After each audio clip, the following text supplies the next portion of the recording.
esse conflito é a crônica de um conflito anunciado, é um conflito previsível. Ele foi antecipado por muitos observadores da geopolítica do mundo. Por quê?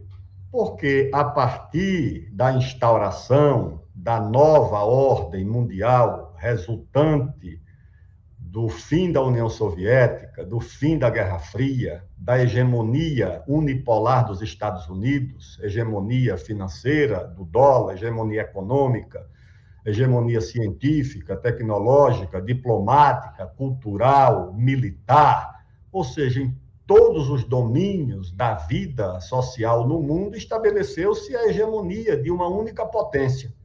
E essa hegemonia produziu o quê? Produziu conflitos sucessivos. Produziu a guerra no Iraque, a guerra no Afeganistão, a guerra contra a Líbia, a desarticulação, o desmonte de um país europeu, da Iugoslávia, que tornou-se 5, 6 novos países, uma guerra promovida pela OTAN, a partir de bases europeias da OTAN, sob a liderança dos Estados Unidos. Então, depois do fim da Guerra Fria, estabeleceu-se essa ordem, que é uma ordem absolutamente incompatível com a convivência entre as nações. Enquanto a antiga União Soviética dissolveu o seu pacto militar, que era o Pacto de Varsóvia, que era um pacto defensivo, os Estados Unidos não só continuaram com o seu pacto militar, que é a OTAN, como esse pacto militar foi ampliado e tornou-se de um pacto militar defensivo num pacto militar ofensivo. A OTAN nunca tinha promovido uma guerra quando existiu o Pacto de Varsóvia, nunca.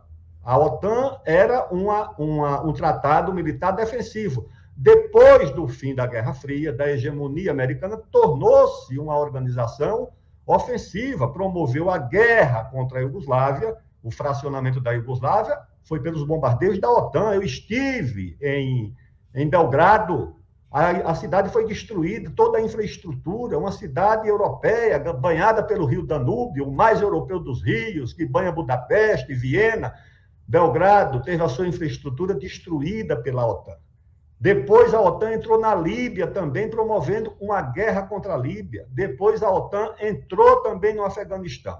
Isso foi naturalmente estabelecendo um desconforto junto à Rússia, porque eles incorporaram os antigos países do Pacto de Varsóvia, a Polônia, a Hungria, a República Tcheca, depois os países do Báltico, a Estônia, a Lituânia, a Letônia. E quando chegou a vez de incorporar a Ucrânia, naturalmente isso foi um ponto de viragem. Por quê? Porque o presidente Bush, em 2007, mais ou menos, já tentou incluir a Ucrânia no pacto, na OTAN. Quem vetou? Sabe quem vetou? A França e a Alemanha. Vetaram porque sabiam o que isso significava na relação com a Rússia. Portanto, quem acompanha a cena geopolítica do mundo, o pronunciamento do presidente Putin no encontro de Munique, na Conferência de Segurança de Munique de 2007, quando ele foi aplaudido ao propor uma relação de convivência com a OTAN e a revogação dessas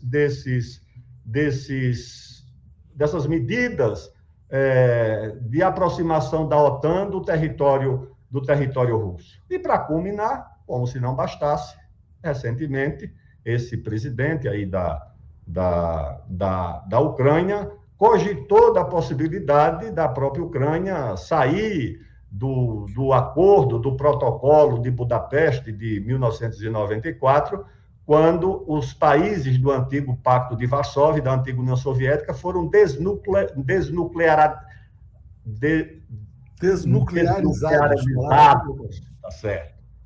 O que deve ter soado para o mundo e para os russos como uma ameaça extrema, tá certo? A nuclearização da Ucrânia seria considerada uma ameaça tão próxima e tão inaceitável como a nuclearização, sei lá, do México para os Estados Unidos, do Canadá, ou de Cuba, ou de uma república ali próxima ao alcance das cidades norte-americanas. Então, eu acho que esse conflito, de fato, estava escrito que uma hora ele ia acontecer.